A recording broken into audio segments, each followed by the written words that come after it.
সুপ্রিয় শ্রোতা, গল্প পাঠের আসর চ্যানেলে শুনতে যাচ্ছেন সুনীল গঙ্গোপাধ্যায় রচিত একা এবং কয়েকজন উপন্যাসটির ৮ম পর্ব। আমি ওয়ারা কারিম, সাথে থাকুন। সূর্যদা ছিল বাড়ির সকলের নয়নের মণি। সবাই সূর্যদাকে খাতির করার জন্য শশব্যস্ত। একে তো তার অমন সুন্দর চেহারা, সেই সঙ্গে ভদ্র বিনীত ব্যবহার, পড়াশুনোতেও ভালো। তাছাড়া যে ছেলে সাহেবদের মতন ইংরেজিতে কথা বলতে পারে, তার প্রতি বিশেষত বাড়ির মেয়েদের একটা সমীহের ভাব থাকবেই। একমাত্র জ্যাঠামশাই মনে মনে পছন্দ করতেন না সূর্যদাকে। গোড়া থেকেই একটা বিরূপ ভাব নিয়েছিলেন। সূর্যদার সঙ্গে কথা বলার সময় জ্যাঠামশাই এমন একটা কাষ্ঠ হাসি ও শুকনো স্নেহের ভাব দেখাতেন, যা আমাদের ছেলে মানুষই চোখেও ধরা পড়ত। জ্যাঠামশাইয়ের স্নেহের অভাব পুষিয়ে দিয়েছিলেন জ্যাঠাইমা। জ্যাঠাইমার পরপর ৩ মেয়ে হবার পর একটি ছেলে জন্মেও কয়েক মাস বাদে মারা যায়। জ্যাঠাইমা আমাকেও খুব ভালোবাসতেন, কিন্তু সূর্যদাকে ভালোবাসতেন অনেক অনেক বেশি। সেজন্য আমার কোনোদিন হিংসে হয়নি। আমি সব দিক থেকেই সূর্যদাকে আমার চেয়ে অনেক বড় মনে করতাম, এবং মনে হতো এ সব কিছুই সূর্যদার প্রাপ্য। কিন্তু যারা যারা ওকে ভালোবেসেছে, তাদের প্রত্যেকের মনে একটা করে গভীর আঘাত দেবার অদ্ভুত প্রতিভা ছিল সূর্যকুমারের। স্কুল জীবনের শেষ দিকে সূর্যদা বছরে 2 বার করে কলকাতায় আসতে লাগলো। তখন সূর্যদা বেশ বড় হয়েছে বলে ওর একাই রাস্তায় বেরোবার অনুমতি মিলেছিল। আমি অনেক সময় সঙ্গে থাকতাম। সূর্যদাকে আমি গ্রে স্ট্রিটে রেনুদের বাড়িতে নিয়ে গিয়েছিলাম। বিষ্ণু কিংবা জিমু তো ওরা অবিলম্বে সূর্যদার ভক্ত হয়ে গেল। এমনকি সুপ্রকাশ দা পর্যন্ত একদিন সূর্যকুমারের ইংরেজি জ্ঞান পরীক্ষা করে মুগ্ধ হলেন। তার বন্ধুদের সঙ্গে আলাপ করিয়ে দিলেন এ প্রতিভাবান কিশোরের। রেনুদের বাড়ির কাছেই একদিন একটা ঘটনা ঘটল। আমি আর সূর্যদা দাঁড়িয়েছিলাম হাতিবাগানের বাজারের সামনে ট্রামে উঠবার জন্য। শ্যামবাজারের দিক থেকে কিসের যেন একটা মিছিল আসছিল। তেরঙ্গা ঝান্ডা নিয়ে একদল লোক খুব চিৎকার করছে। আমরা সেদিকেই তাকিয়েছিলাম। মিছিলটা যখন আমাদের খুব কাছে চলে এসে পড়েছে, তখন 2টো পুলিশের গাড়ি এসে থামল। টপাটপ পুলিশরা নেমেই তাড়া করে গেল মিছিলকে। মুহূর্তের মধ্যে সব ছত্রভঙ্গ। রাস্তার সব লোকজন যে দৌড়চ্ছে আর পালাচ্ছে, আমরা সেটা খেয়ালই করিনি। তাছাড়া পালাবার কথা আমরা জানতামই না। তখনকার কলকাতার ছেলেরা পুলিশের সঙ্গে লুকোচুরি খেলায় এখনকার মতো দক্ষ ছিল না। আচমকা একটা গোড়া পুলিশ আমাদের দিকে তেড়ে এলো। আমাকে এক ধাক্কায় ছিটকে ফেলে দিল রাস্তায়। সূর্যদার মাথায় ব্যাটন দিয়ে মারল। সেই আমি ব্রিটিশ শাসনের প্রত্যক্ষ স্পর্শ পেলাম। পুলিশ আমাদের ছোট ছেলে বলে বুঝতে পারেনি। এলো পাথাড়ি মারতে মারতে আমাদের গায়ে লেগেছে, তা কিন্তু মোটেই নয়। স্পষ্ট মনে আছে সেই ঘটনা। একজন পুলিশ সার্জেন্ট প্রথমে তাকালো আমাদের দিকে। তার প্রকাণ্ড মুখখানা তখন লালচে রঙের।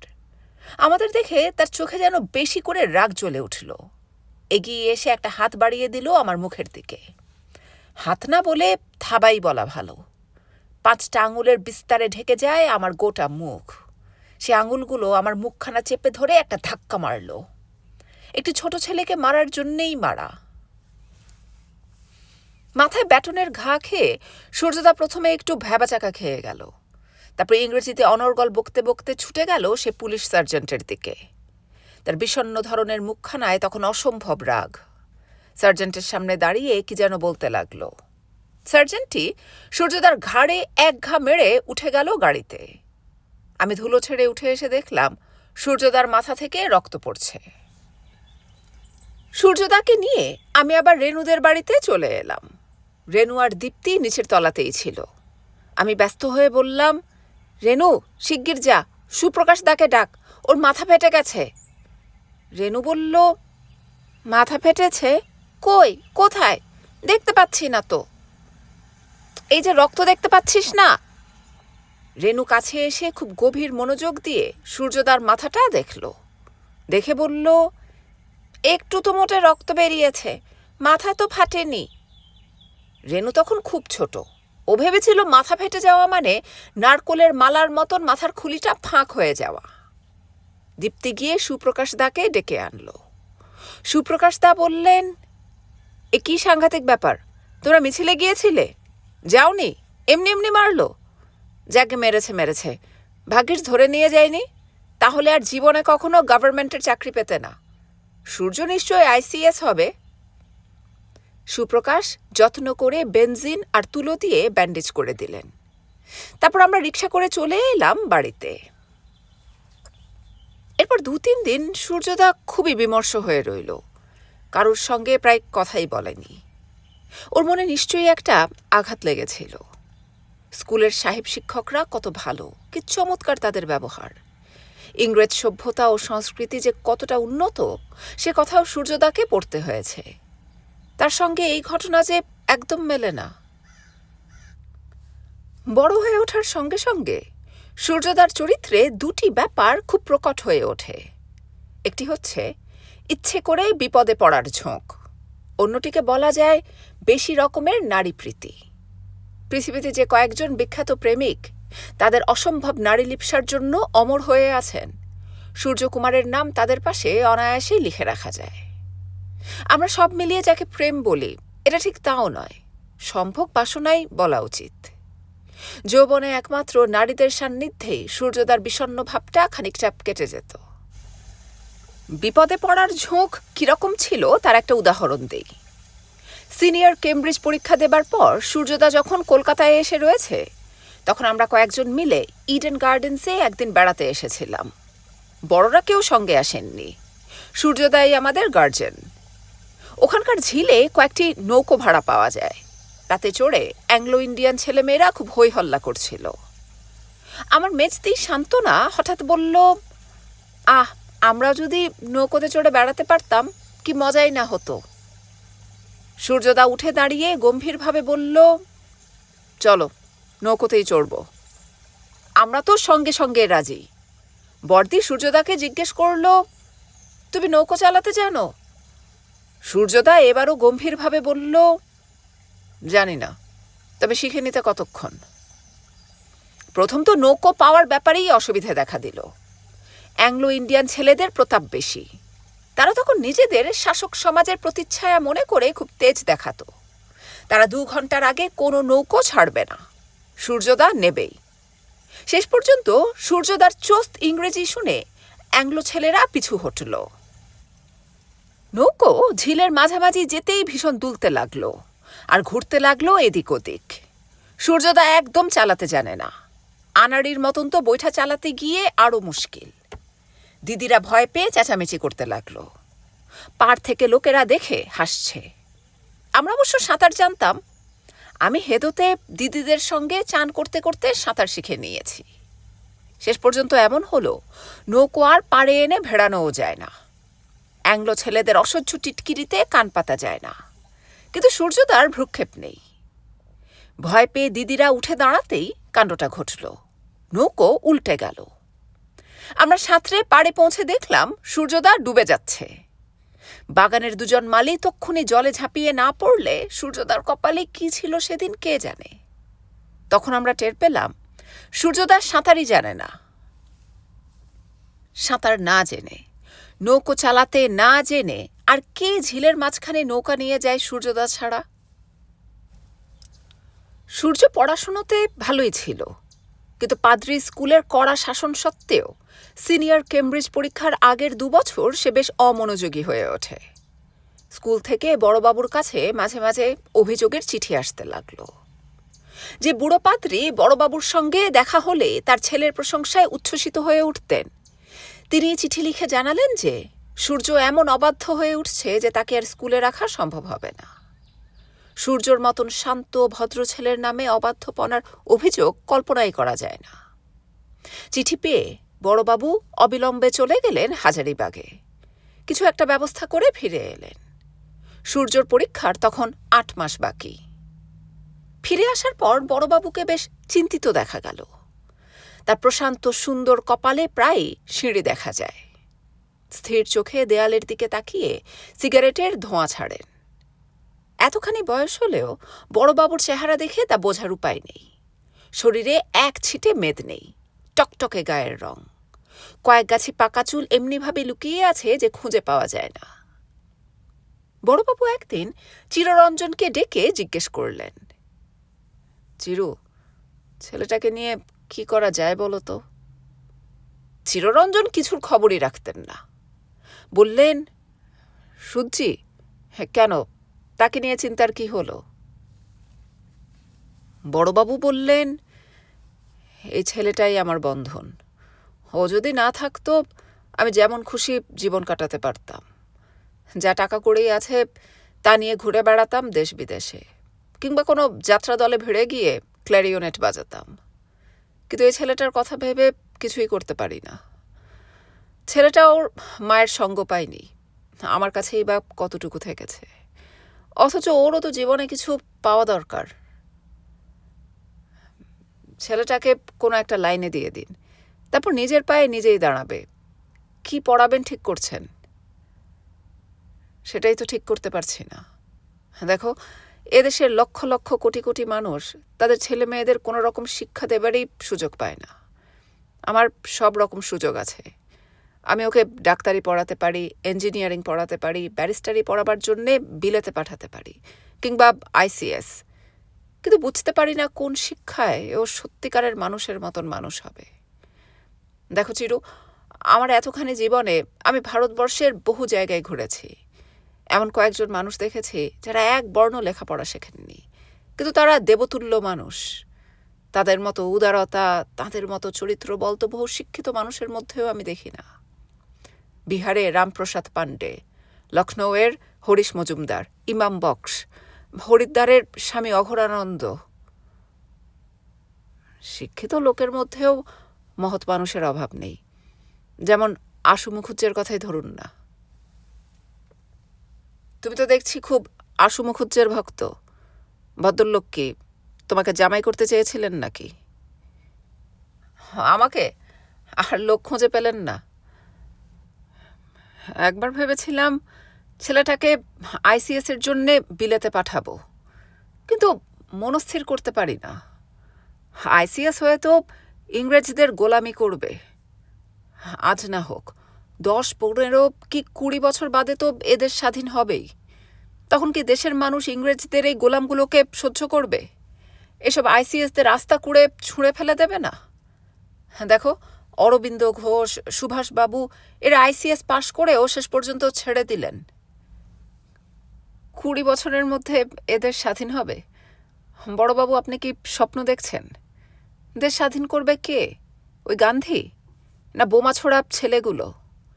সূর্য সেনটেনকে যেমন ফাঁসিতে ঝোলালো, হ্যাঁ তেমনি গান্ধী সুভাষ বোসকেও ইংরেজ যে দেয়ালে দাঁড় করিয়ে গুলি করে মেরে ফেলেনি, সেটা ইংরেজদের দয়া। লালা লাজপাত রায়ের মতন মানুষকে লাঠিপেটা করে মেরে ফেলল। কি হলো তাতে? সারা পৃথিবীতে একটা ওলটপালট আসছে, আমাদের দেশটাও বাদ পড়বে না। জার্মানিতে দেখছো হিটলার কিরকম শক্তিশালী হয়ে উঠছে? একটা সামান্য কর্পোরাল আজ সে দেশের সর্বময় কর্তা। অস্ট্রিয়াকে গ্রাস করেছে, এবার অন্যদিকে হাত বাড়াবে। তোমার মনে আছে 1914-এর কথা? যতীন মুখুজ্জে আর তার দলবল জার্মানি থেকে অস্ত্র আনিয়ে দেশের মধ্যে যুদ্ধ বাঁধিয়ে দেবার তাল করেছিল। সেবার পারেনি, পরিকল্পনা ফাঁস হয়ে গিয়েছিল। আবার কি কেউ সেরকম চেষ্টা করবে না ভাবছ? জার্মানরা ইংরেজদের ল্যাজে আগুন লাগাবার জন্য ভারতে গণ্ডগোল পাকাবার সুযোগ ছাড়বে না। রাশিয়ার লেনিন সাহেবও তো প্রথমে জার্মানির সাহায্য নিয়েছিলেন, তারপর ধাঁ ধাঁ করে দেশটাকে কি করে ফেললেন। বড়বাবু, আপনি সূর্যিকে ডাক্তারি পড়ান। আমার বাবার খুব শখ ছিল আমার ভাইদের মধ্যে কেউ ডাক্তার হোক। তা তো আর হলো না। সূর্যিকে ডাক্তারি পড়ান, সেটাই সব দিক থেকে ভালো হবে। বুড়ো বয়সে আপনাকে দেখতে পারবে। বুড়ো বয়সে আমার ছেলে আমাকে দেখবে, সে প্রত্যাশা আমি করি না। বুনো জন্তুরা কি করে জানো তো? তারা যখন মৃত্যুর সময়টা টের পায়, তখন সবাইকে ছেড়ে চলে গিয়ে নির্জন কোনো জায়গায় গিয়ে মরে। আমিও সবার চোখের আড়ালে গিয়ে মরব। দেখো, আমার জন্মরাত্রে আমার মা মারা যান। আমার বাবা আমাকে পরিত্যাগ করেছিলেন। আমার কোনো মাতৃঋণ নেই কিংবা পিতৃঋণ নেই। সূর্যির কপাল ভালো যে আমি ওকে আস্তা করে ছুঁড়ে ফেলে দিইনি, কিংবা অনাথ আশ্রমে ভর্তি করিয়ে দিইনি। জীবনে যাদের কাছে আমি স্নেহ মমতা পেয়েছি, তাদের ঋণ শোধ করার জন্যই আমি সূর্যিকে লেখাপড়া শেখাচ্ছি। অবশ্য সূর্যির কিছু টাকা কড়ি আমার কাছে আছে। ওর মায়ের অনেক মোহর ছিল, যেদিন চাইবে সেদিনই দিয়ে দেব। বড়বাবু, আপনি আবার একটা বিয়ে করুন। চিররঞ্জনের এই কথা শুনে বড়বাবু একটু চমকে উঠলেন। তারপর বললেন, হঠাৎ এই বদবুদ্ধি আমাকে কেন দিচ্ছ?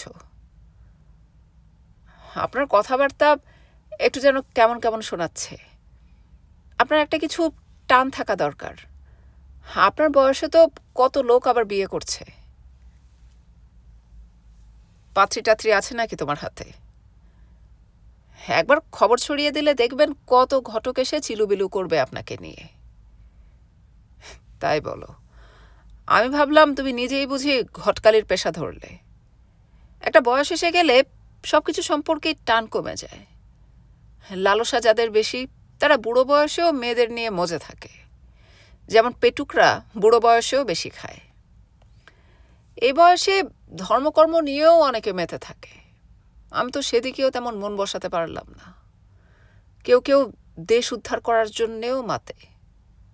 আমার ইচ্ছে করে কি জানো, সারা দিন চুপ করে বসে থাকি, সারা জীবনের সব ঘটনার কথা ভাবি, খুঁজে দেখি কোথায় আমার ভুল হলো। প্রবৃত্তি বেগ মানুষকে যেখানে নিয়ে যায় সেখানে সে যাবেই। মেয়েদের নিয়ে একসময় খুব মেতেছিলুম। শরীরে যতখানি আগুন জ্বলে সব জ্বলিয়েছি। তৃষ্ণা এখনও মেটেনি। প্রবৃত্তি বেগ তেমন প্রবল নয় বলে বিয়ে করতে চাই না বা রক্ষিতা রাখতে চাই না। যৌবনবতী রূপসী মেয়ে ছেলে দেখলে চোখ জুড়োয়। কিন্তু মনে মনে ভাবি, এরা আর আমার নয়। এদের জন্য আমার ছেলের বয়সী ছেলেরা বড় হচ্ছে। আমি পয়সা দিয়ে ওরকম দুটো একটা মেয়েকে কিনতে পারি, কিন্তু ওরা আর আমার হবে না। বুড়োর জন্য দরকার একটা বুড়ি। তাহলে কি আমি বুড়ি বিয়ে করব? বড়বাবু, আপনি বুড়ো হননি। আপনি বুড়ো হলে আমরা তো থুতথুড়ে। ওসব কথা বাদ দাও। তুমি তোমার ছেলেকে কি পড়াচ্ছ? বাদল, ও তো মাত্র ক্লাস 5-এ পড়ে। এখন কি ভাববো? এখন থেকেই ভেবে রাখা ভালো। কম বয়স থেকেই ছেলেদের মধ্যে একটা উচ্চাকাঙ্ক্ষা ঢুকিয়ে দিতে হয়। আমি ওকে কিছুই পড়াবো না, ম্যাট্রিক পর্যন্ত চালাবো। তখন যদি ওর কিছু জ্ঞানগম্যি হয় তাহলে ও নিজেই নিজের লাইন বেছে নেবে। আমার ছোট ভাই রঞ্জুর খুব শখ ছিল আর্ট স্কুলে পড়ার। আমার বাবা তাতে রাজি হয়নি। ছেলেটা সেই রাগে অভিমানে কোথায় নিরুদ্দেশ হয়ে গেল। আমি আমার ছেলেকে বাধা দেব না, তার যা খুশি পড়বে। পড়ার খরচও নিজেকেই চালাতে হবে। আমি ততদিন বাঁচব কিনা ঠিক নেই। কেন, তোমার ছেলেকেই ডাক্তারি পড়িও? ছেলেকে ডাক্তারি পড়াতে হলে আমাকে টাকা পয়সা রোজগার করা শুরু করতে হবে। তা কি আমি পারবো? স্বল্পভাষী সূর্যকুমার স্কুলের ছেলেদের সঙ্গেও বেশি মিশত না। নিঃশব্দে স্বাবলম্বী জীবনযাপন করাই ছিল তার স্বভাব। কিন্তু স্কুল জীবনের শেষ দিকে সে কিছু বখাটে ছেলের পাল্লায় পড়ে। তার স্কুলে উচ্চবিত্ত পরিবারের ছেলেরাই বেশি পড়তে আসত। যেসব সরকারি অফিসারের বদলির চাকরি, তাদের ছেলেরাও যেমন ছিল, তেমনি ছিল বিহারের নানা ছোটখাটো জমিদারের ছেলেরা। এদের মধ্যে অনেকের বংশেই প্রথম লেখাপড়ার প্রচলন। বংশের প্রথম কেউ স্কুলে পড়তে এলে দুরকম ফল দেখা যায়। হয় সে ছাত্র তাদের পরিবারের সকলের যুগ যুগ ধরে সঞ্চিত মেধা একা তার মাথায় নিয়ে পড়তে এসে দারুণ ব্রিলিয়ান্ট হয়, অথবা তার মাথায় সমস্ত জ্ঞানের কথাই ধাক্কা খেয়ে ফিরে আসে। যেমন খ্রিশ্চান মিশন বা অনাথ আশ্রমের কয়েকটি ছেলে, তাদের মধ্যে 2-3 জন সাঁওতাল, পড়াশুনোয় চমকপ্রদ ফল করেছে। আবার কয়েকটি জমিদারের ছেলে একেবারে মগজে কিছুই ঢোকায়নি। কোনো ক্রমে ইংরেজিতে কথা বলা শেখাই তাদের একমাত্র লাভ। সেরকম কয়েকটি ছেলে কড়া নিষেধ সত্ত্বেও হস্টেল থেকে রাত্রিবেলা বাইরে বেরিয়ে যেত। তারা সূর্যকুমারকেও প্রলুব্ধ করে। সূর্যকুমার শুধুমাত্র আকৃষ্ট হয়েছিল তাদের দুঃসাহসিকতায়। হস্টেলের প্রধান দরজা দিয়ে সন্ধেবেলা বেরুবার কোনো উপায় নেই। কম্পাউন্ডের চারপাশে উঁচু দেয়াল। 3টি ছেলে অন্ধকার হয়ে গেলে উঠে পড়ত পাঁচিলের পাশে একটা আম গাছে। সেই গাছের একটি ডাল ধরে ঝুলে পড়লে পাঁচিলের ওপর পা রাখা যায়। পাঁচিলের ওপর থেকে লাফ দিলে পা ভাঙা সুনিশ্চিত। সেই পাঁচিল ধরে বাইরের দিকে ঝুলে পড়ে শেষ পর্যন্ত ধুপ করে নেমে পড়া, তারপরেই ছুট। ফেরার সময় ব্যাপারটা আরও কঠিন। তখন একজনের কাঁধে একজনকে উঠে দাঁড়াতে হয়, শেষজনকে তুলতে হয় হাত ধরে টেনে হিঁচড়ে। প্রথম এই নৈশ অভিযানের লক্ষ্য ছিল বাজারের দোকানগুলিতে গিয়ে পুরি মেঠাই খাওয়া আর সিনেমা হলে গিয়ে চেঁচামেচি করা। ক্রমে অন্য ব্যাপারও এসে যায়। অ্যাডভেঞ্চারের লোভেই সূর্যকুমার ওদের দলে ভিড়ে গেল। পাঁচিল টপকে নেমে ছুটতে ছুটতে ওরা এলো বড় রাস্তায়। কাচারি পেরিয়ে ডাকবাংলোর পাশ দিয়ে গিয়ে ওরা হাজির হতো একটা একতলা বাড়িতে। সে বাড়িতে ভেতরের ঘরে হ্যারিকেন জেলে কয়েকটি লোক জুয়া খেলে। হরতন, চিড়িতন, রুহিতন, ইস্কাবন আঁকা একটা বোর্ডের ওপর মস্ত বড় একটা ছক্কা উল্টে ফেলে জুয়া। সূর্যকুমারের কিশোর মন এই অনিশ্চিত খেলাটায় বেশ আকর্ষণ পেয়ে গেল। বড়বাবু তার ছেলেকে টাকা পাঠাবার ব্যাপারে অনুদার ছিলেন না। সূর্যকুমারের হাতে যথেষ্ট টাকা থাকত। গভীর মনোযোগে সে বসে যেত জুয়া খেলতে। প্রতি রাত্রে সব টাকা হারত। জুয়ার পরবর্তী ধাপ নারী। সূর্যকুমারের দুর্দান্ত প্রকৃতির বন্ধুরা মেয়েদের অঙ্গপ্রত্যঙ্গের যত রকম নাম আছে এবং নারী পুরুষের যত রকম ক্রিয়াকলাপ আছে সেসব আলোচনায় খুবই আনন্দ পেত। পিউবার্টি আসার পরপরই এই ঝোঁকটা বেশি থাকে। এসব আলোচনা হিন্দিতেই বেশি হতো। সূর্যকুমারের বুঝতে অসুবিধা হতো না, কারণ ছেলেবেলা থেকেই সে উর্দু জানে। অন্যদের তুলনায় এইসব আলোচনায় সূর্যকুমারের উপর প্রতিক্রিয়া হতো অন্যরকম। শৈশব থেকেই তার কোনো পারিবারিক জীবন নেই, মাকে মনে নেই, কোনো নারীকেই কাছাকাছি দেখেনি কখনো। সুতরাং এই বিষয়টি তার অচেনা। শিশু যেমন আগুন, জল, খাদ্য এবং লাল, নীল প্রভৃতি রং ক্রমশ আলাদা আলাদা করে চেনে, সূর্যকুমারও তেমনিভাবে মেয়েদের শরীরের বিভিন্ন অঙ্গের কথা শুনতে লাগল ঘোর বিস্ময় নিয়ে। সহপাঠীদের এইসব কথাবার্তা সূর্যকুমারের মনের মধ্যে ছাপ ফেলেছিল। কেননা সেবারই কলকাতায় এসে সে শ্রীলেখার প্রতি বেশি আকৃষ্ট হয়ে পড়ে। তখনও সেই গম্ভীর স্বভাব থাকলেও মাঝে মাঝে সে শ্রীলেখার বুকের দিকে চেয়ে থাকত এক দৃষ্টে। বাদল একদিন দেখেছিল সূর্যকুমার তার বড়দির কোমর ধরে উঁচু করে তুলেছে। শ্রীলেখা ছটফট করতে করতে বলছে, কি হচ্ছে, ছেড়ে দাও ছেড়ে দাও, মা এসে পড়বে। সূর্যকুমার শ্রীলেখাকে মাটিতে নামিয়ে জোর করে তার ঠোঁটে চুমু খেতে শুরু করে। শ্রীলেখা তখন ধরা পড়া পাখির মতন ছটফট করছিল। শ্রীলেখা তখন ক্লাস 9-এ পড়ে। তার বিয়ের জন্য পাত্র দেখা চলছিল। পরে অবশ্য ব্যাপারটা আরো অনেক দূর গড়ায়। জুয়া খেলার দলবল একদিন একটি মেয়েকে এনে হাজির করে। জরির চুমকি বসানো কাঁচুলি ও ঘাগড়া পরা সেই মেয়েটি যার পর্নায় নির্লজ্জ। তার পেশা নাচ দেখানো। আসল উদ্দেশ্য হস্টেলে থাকা এইসব বড় লোকের ছেলেদের কাছ থেকে যতদূর সম্ভব টাকা পয়সা খিঁচে নেওয়া। সূর্যকুমারের সহপাঠীদের মধ্যে 2-1 বেশ বয়স্ক, দামড়া ধরনের ছেলে, আদি রসে যথেষ্ট অভিজ্ঞ। নাচনেওয়ালের সঙ্গে সাক্ষাতের দিন কানে আতর মাখা তুলো গুঁজে আসতেও জানে। হ্যারিকেনের বদলে সেদিন হ্যাজাক জ্বালানো হয়েছিল। নাচ শুরু করার আগে মেয়েটি পায়ের ঘুঙুর ঠুকে ঠুকে পরীক্ষা করে, আর টিয়া পাখির ঠোঁটের মতন তীক্ষ্ণ চোখে সকলের দিকে তাকায়। একজন লোক একটা বোতল থেকে মাঝে মাঝে চুমুক দিচ্ছে আর হাতুড়ি দিয়ে ঠুকে তবলা বাঁধছে। তারপর গানের সঙ্গে শুরু হয় নাচ। অনিন্দকান্তি কিশোর সূর্যকুমার উদগ্র কৌতূহল নিয়ে বসে থাকে। নাচের গতি বাড়ার সঙ্গে সঙ্গে ঘাগড়া উঠতে থাকে, হাঁটু থেকে উরু পর্যন্ত দৃশ্যমান হয়। ফর্সা মেয়েটির পা দুখানি পারস্য দেশের বাঁকা ছুরির মতন ঝলসায়। মেয়েটি তার দৃষ্টিতে চতুর্দিকে আগুন ছড়িয়ে দিচ্ছে। সূর্যকুমারের বুক কাঁপছে, রক্ত চলাচল অসম্ভব দ্রুত, শরীরের মধ্যে কি যেন একটা ছটফট করে বেরিয়ে আসতে চাইছে। মেয়েটির ঘাগড়াকে মনে হচ্ছে একটা রহস্যের জবনিকা, আরও অনেক অনেক রহস্য চাপা রয়েছে। সময় দুলছে, ঘর দুলছে, যেন পরের মুহূর্তেই পৃথিবীতে একটা প্রচণ্ড বিস্ফোরণ ঘটবে। সূর্যকুমারের মুখখানা সাদা কাগজের মতন ফ্যাকাশে, যেন সমস্ত অন্তরিক্ষ সাগ্রহে লক্ষ্য করছে এই কিশোরের সুশিক্ষার দৃশ্য। সেদিন ফিরতে বেশ রাত হয়ে গিয়েছিল। সেদিনই ধরা পড়ল সূর্যকুমার। অন্য সঙ্গীরা পালাতে পেরেছিল, কিন্তু সূর্যকুমার সেদিন এক গেলাস সিদ্ধি পান করার ফলে সুস্থ ছিল না। 3 জন ফাদার সারা রাত ধরে সূর্যকুমারকে জেরা করেন, কে কে তার সঙ্গে গিয়েছিল, কোথায় গিয়েছিল। সূর্যকুমার একটি কথাও খুলে বলেনি। প্রত্যেকবার বলেছিল সে একাদশী, সে যেখানে গিয়েছিল সেখানকার ঠিকানা বলবে না। পাত্রীরা মারধর করেন না, মিষ্টি কথায় অনেক শেখাবার চেষ্টা করছিলেন, পাপের ভয় দেখিয়েছিলেন। শেষ পর্যন্ত সূর্যকুমারের আত্মা পরিশুদ্ধ করার জন্যে পুরো একদিন অনাহারে এবং 3 দিন 3 রাত একতলার একটি নির্জন ঘরে যিশুর মূর্তির সামনে প্রার্থনা করতে হয়। তারপর প্রধান পাদ্রী সূর্যকুমারকে জিজ্ঞেস করেন, তুমি এরকম কাজ আর কখনো করবে? সূর্যকুমার মাথা হেলিয়ে বলেছিল, না।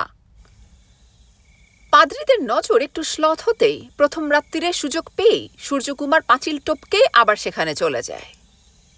ওই জুয়া খেলার সঙ্গীদের সঙ্গে মেশার সময়ই এমন একটা ঘটনা ঘটে যাতে সূর্যকুমারের জীবনটা বদলে যায়। একদিন ওই জুয়ার আড্ডায় পুলিশের হামলা হলো। পুলিশ সম্পর্কে এমনিতেই তখন ভীতি ছিল যথেষ্ট। তার উপর হস্টেলের ছাত্রদের পক্ষে পুলিশের হাতে নাতে ধরা পড়াই ছিল চরম সর্বনাশের ব্যাপার। পাদ্রীদের অভিযোগ অভিভাবকরা বিশ্বাস নাও করতে পারে, কিন্তু পুলিশের সংসর্গে এলে আর রক্ষে নেই। ছাত্ররা দিগ্বিদিক জ্ঞান শূন্য হয়ে ছুটল। যেদিকেই যায় পুলিশের হুইসেলের আওয়াজ শুনতে পায়। মাঠঘাট পেরিয়ে ওরা ছুটছে, সবাই ছত্রভঙ্গ হয়ে গিয়েছে। হাজারীবাগে ধনী ব্যক্তিদের অনেকগুলো বাড়ি আছে, সারা বছর সেগুলি প্রায় ফাঁকাই পড়ে থাকে। সেরকম একটি বাড়ির বাগানে সূর্য আর একটি ছেলে ঢুকে পড়ল এবং বাড়ির প্রধান দরজা খোলা দেখে আর কোনো কিছু না ভেবে ভেতরে ঢুকেই দরজা বন্ধ করে দিল। গোটা বাড়িটা অন্ধকারই ছিল। হঠাৎ টর্চ জ্বলে উঠল। সূর্যকুমার আর তার সঙ্গী দেখল সিঁড়ির ওপর মালকোচা মেরে ধুতি পরা গেঞ্জি গায়ে একজন লোক দাঁড়িয়ে আছে। তার বাঁ হাতে টর্চ, ডান হাতে রিভলভার। লোকটি কর্কশ গলায় বলল, হাত তোলো। ক্রমশ ওপর থেকে 4-5 জন লোক নেমে এলো। প্রত্যেকেই সবলকান্তি যুবা পুরুষ। ভদ্রলোক বলেই মনে হয়, ঠিক ডাকাতের মতন চেহারা নয়। দুজনের হাতে আগ্নেয়াস্ত্র। যার চেহারা দলপতির মতন, সে বাংলাতেই জিজ্ঞেস করল, কি চাও এখানে? সূর্যকুমারের সঙ্গী হাউমাউ করে হিন্দিতে বলল, আমাদের বাঁচান, আমাদের পুলিশ তাড়া করেছে। পুলিশের নাম শুনেই লোকগুলোর মুখ অন্যরকম হয়ে গেল। দুজন চলে গেল বাহিরে লক্ষ্য করতে, আর কজন ওদের জেরা করতে লাগলো। প্রথমত ওদের বিশ্বাসই করানো যায় না যে সদর দরজাটা খোলা ছিল।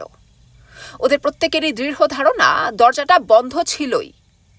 জুয়ার আড্ডার কাহিনী শেষ পর্যন্ত বলে ফেলায় শেষ পর্যন্ত ওদের খানিকটা যেন বিশ্বাস হলো। পুলিশের হুইসেল আর শোনা যাচ্ছে না। দলপতি তখন অন্য লোকদের বললেন, এরা সাধারণ বখাটে ছেলে, এদেরকে ছেড়ে দেওয়া যায়, কিন্তু মুশকিল হচ্ছে ওরা ফিরে গিয়ে গল্প করবে। এসব ছেলেকে তো চিনি। সূর্যকুমার কোনো কথা বলেনি। তার সঙ্গী সব প্রশ্নের জবাব দিচ্ছিল। এবার সে বলল, কিসে কো নেহি বলুঙ্গা, मैं कसम खा रहा हूं। দলপতি তখন বললেন, কারুকে যদি এ বাড়ির কথা বলিস তোদের গলা কেটে নেব, কোনোদিন আর আসবি না, যা। ওই দলের একজন লোক সূর্যকুমারকে তীক্ষ্ণভাবে লক্ষ্য করছিল। এবার সে বলল, হরদা, এ ছেলেটি কি ছাড়া ঠিক হবে? এ তো মনে হচ্ছে অ্যাংলো ইন্ডিয়ান, এদের বিশ্বাস নেই। সূর্যকুমারের মুখখানা টকটকে লাল হয়ে গেছে। ভীষণ রেগে গিয়ে বলল, I am no Anglo Indian, my father is Bengali Brahmin. সেই লোকটি এগিয়ে এসে সূর্যকুমারের গালে এক চড় মেরে বলল, হারামজাদা, বাঙালি বামুনের ছেলে যদি হও তাহলে বাংলা বলতেও শেখনি।